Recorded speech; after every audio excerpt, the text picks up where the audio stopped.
Bonsoir, nous sommes le jeudi, non, nous sommes le vendredi, il est 0h05, le vendredi, 3 octobre 2014. Et je voudrais vous parler de la poésie, de l'acte poétique, à propos de mes travaux sur Nostradamus, comme point d'orgue en quelque sorte. Le paradoxe de la poésie, c'est que il y a une apparence de cohérence qui est liée aux rimes. On dit ça ne rime à rien, ça rime. Une apparence de cohérence et en fait un discours totalement éclaté et quasiment incompréhensible. Ce qui fait que l'incohérence du discours est masquée par la cohérence formelle du texte. Et ça, c'est quand même tout à fait emblématique. Alors, mes travaux sur Nostradamus, notamment mon postdoctorat que j'ai soutenu en 2007 à la Sorbonne, ont montré que, ont confirmé que les vers de Nostradamus étaient une versification de textes en prose. Autrement dit, ils n'ont jamais été écrits directement en vers. Ce que voudrait nous faire croire un certain nombre d'addicts de Nostradamus qui voudraient faire croire que l'acte prophétique produit spontanément et directement des vers. C'est un peu ça l'idée. Il n'est pas certain que Nostradamus serait aussi prophétique s'il n'écrivait pas, ou s'il n'était pas censé avoir écrit en vers. Donc le prophétisme lui-même se nourrit de cette espèce d'imposture entre une forme qui est parfaite par certains côtés et un fond qui est quasiment incompréhensible. Et quand je dis que c'est incompréhensible, ça ne peut apparaître que si on connaît la prose originelle. C'est ça qui sauve souvent le poème, c'est que comme il n'a pas de source originelle connue, on ne sait pas jusqu'à quel point il pervertit et il déforme le texte d'origine. Et je crois qu'il est assez rare, en fait, mais je me trompe peut-être, il est assez rare d'avoir le texte d'origine à partir duquel on a réalisé le poème en vers. Je ne suis pas un spécialiste de ces questions, donc je suppose que ça doit exister. Je suppose que certains chercheurs ont existé, et je suppose que certains poètes ont traduit en vers ce qui était d'abord en prose, soit que ce soit leur propre prose, mais plus probablement que ce soit la prose de quelqu'un d'autre. Et dans le cas de Nostradamus, précisément, les vers des Centuries sont traduits de Nostradamus, dans bien des cas, par quelqu'un qui n'est pas Nostradamus, et qui les met en vers. Parce qu'on ne voit pas quelqu'un comme Nostradamus écrire des choses cohérentes et s'amuser à les mettre sous une forme incompréhensible. Ce qui est pourtant le cas. Alors, en 1986, Chantal Liaroutsos a montré que plusieurs quatrains de Nostradamus étaient en fait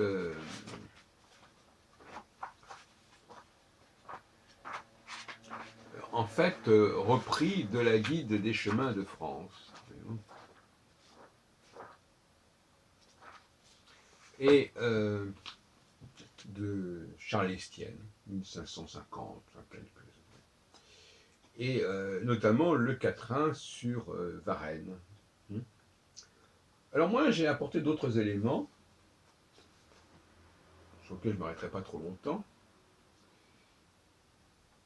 D'une part, il y a effectivement l'almanach pour 1562, dont on ne connaît le texte intégral que en manuscrit. Il a été édité en 1906, il me semble, dédié à Pie IV. Et donc, dans cet almanach, il est question d'une éclipse de 1566, que Nostradamus a dû trouver, notamment chez Leovicius dans l'Eclipsium, et d'une éclipse qui va se dérouler en avril 1566, alors que l'almanach a été écrit en 1561. Et c'est ce passage concernant l'éclipse de 1566, et qui évoque notamment un certain personnage qui serait né ce jour-là, ce jour de l'éclipse, qui s'appellerait, que Nostradamus appelle Marcellin, parce que ce mois-ci d'avril 1566, il y a une Saint-Marcellin, et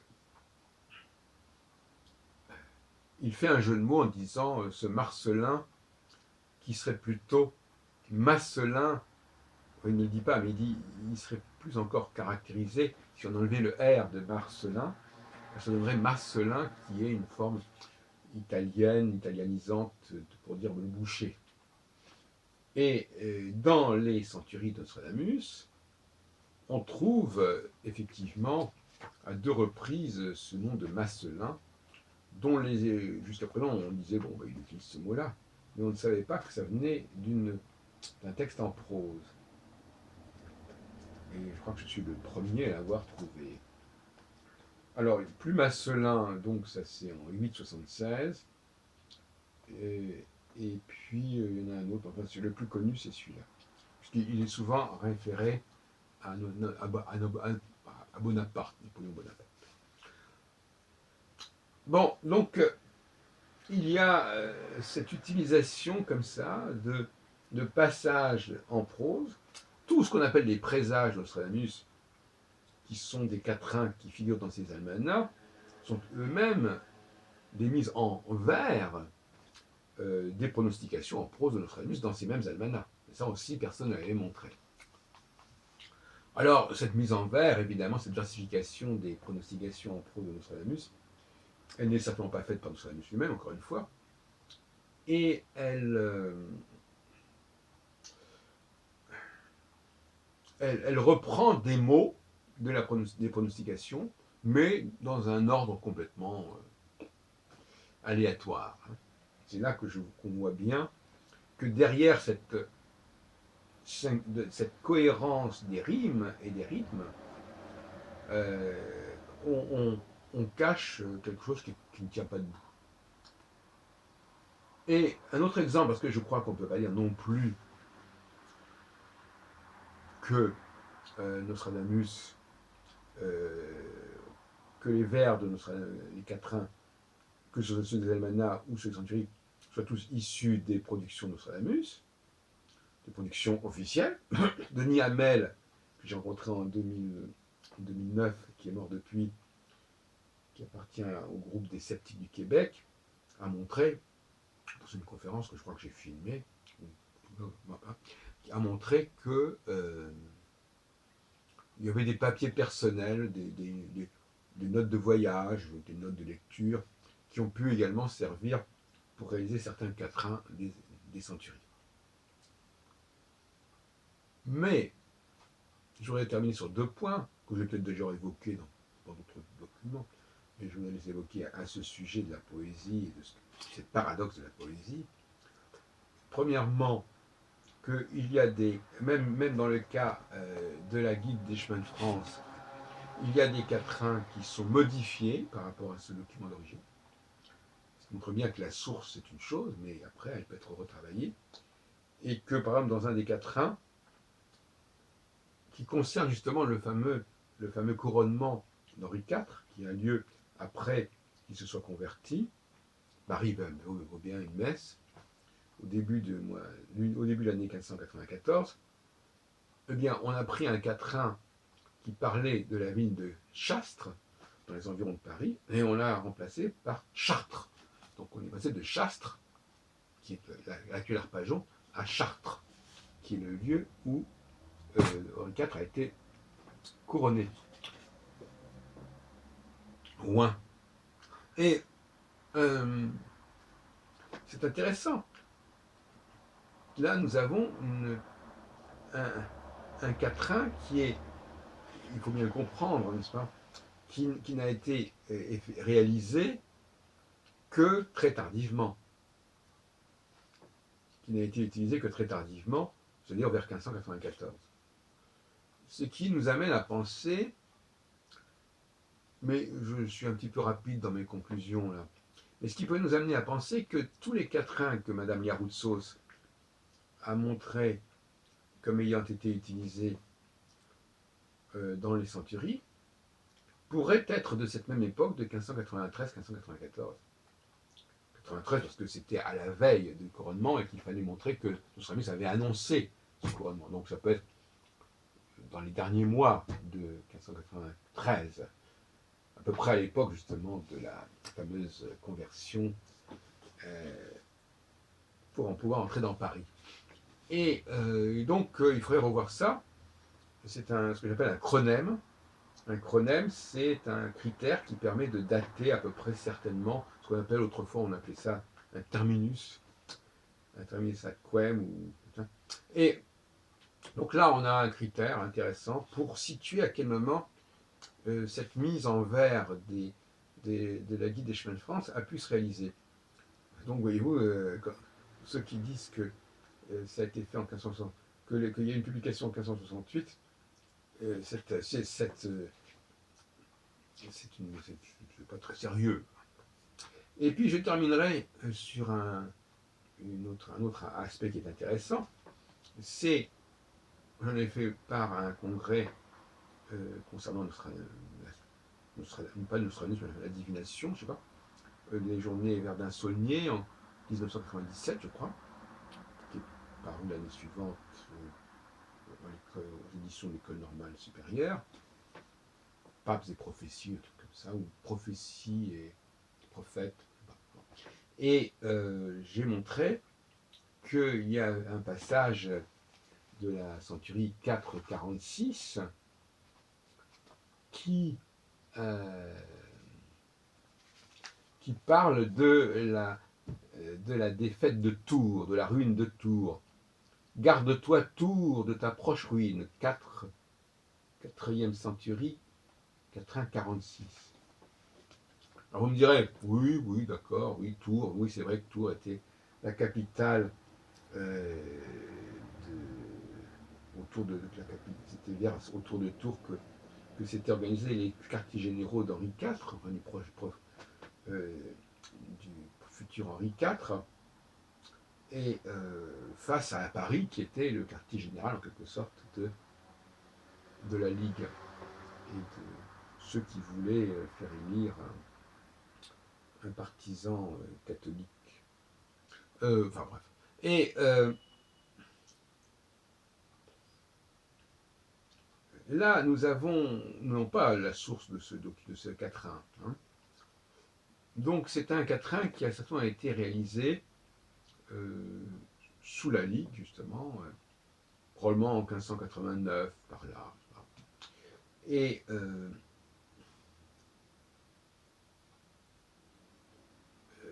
donc, ça ne fait pas partie des quatrains qui ont été repris des textes en prose. Donc, il est évident qu'on a rajouté des quatrains qui ont beaucoup plus tardivement. Il ne faut pas croire que tous les quatrains des centuries sont issus de la prose de Nostradamus. Il y en a une proportion non négligeable, on ne peut pas dire combien, peut-être 30%, c'est pas très bien. Et puis d'autres quatrains ont été modifiés ou tout simplement ont été carrément composés beaucoup plus tardivement. Hein.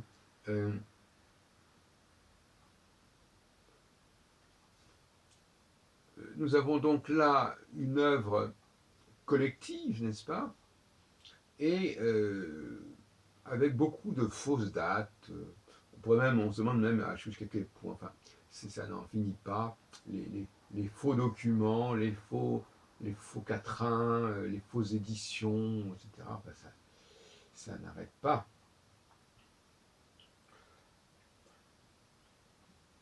Et donc, on ne peut pas raisonnablement considérer, comme on le fait parfois, Nostradamus comme un poète.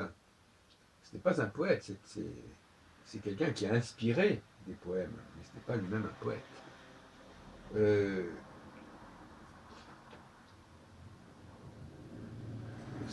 Ces centuries ne sont pas l'œuvre de Nostradamus, mais elles sont inspirées de Nostradamus. Elles sont répliquées sous une forme versifiée de Nostradamus.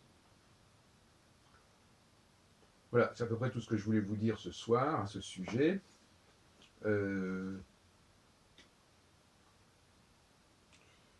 est paradoxal que, mais ça c'est assez courant en histoire des textes, que c'est par le biais de documents qui ont été modifiés, qui ont été traduits, qui ont été versifiés, que l'on connaît la prose d'origine de Nostradamus. Enfin, j'exagère en disant cela, puisque maintenant on a pu retrouver les almanachs de Nostradamus, et donc on peut comparer la prose et les vers. Mais jusqu'à une période relativement récente, on n'avait pas retrouvé tous ces almanachs. On peut dire que ce n'est qu'à partir de la fin du XIXe siècle qu'on commence à mettre la main sur des almanachs, et qui sont souvent d'ailleurs réédités à cette époque-là. Le début du XXe siècle fait l'objet de beaucoup de rééditions d'almanachs qui vont aider le chercheur. Mais il faut reconnaître que les pistes jusqu'à présent concernant Nostradamus, jusqu'au début du XXe siècle, n'allaient pas dans ce sens d'un rapport entre l'almanach en prose et les vers, puisqu'on ne connaissait pas les almanachs en prose et on ne connaissait pas non plus les fameux manuscrits des présages prosaïques, qui est le manuscrit de tous les almanachs que Nostradamus a rédigés et qui a été conservé et qui est actuellement à la bibliothèque municipale de Lyon-la-Part-Dieu. Donc les recherches nostradamiques ont considérablement avancé. Je vous rappelle que ce manuscrit a été réédité en partie par M. Chevignard au Seuil, mais en partie seulement. Le reste, on peut le trouver sous forme de microfilm ou à la bibliothèque en question. Donc, voyez-vous, les recherches nostradamiques ont avancé grâce à cela.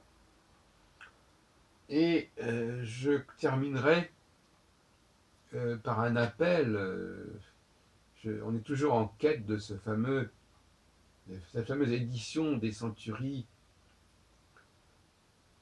à 4, des prophéties, ou ça s'appelait des grandes pronostications à 4 centuries, qui faisait partie pourtant de la collection, sinon sous forme d'original, du moins sous forme de microforme, de la collection Daniel Rousseau, et actuellement on ne peut toujours pas mettre la main dessus.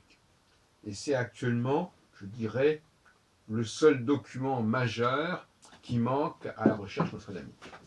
C'est bon, peut-être pas d'ailleurs à tout le monde.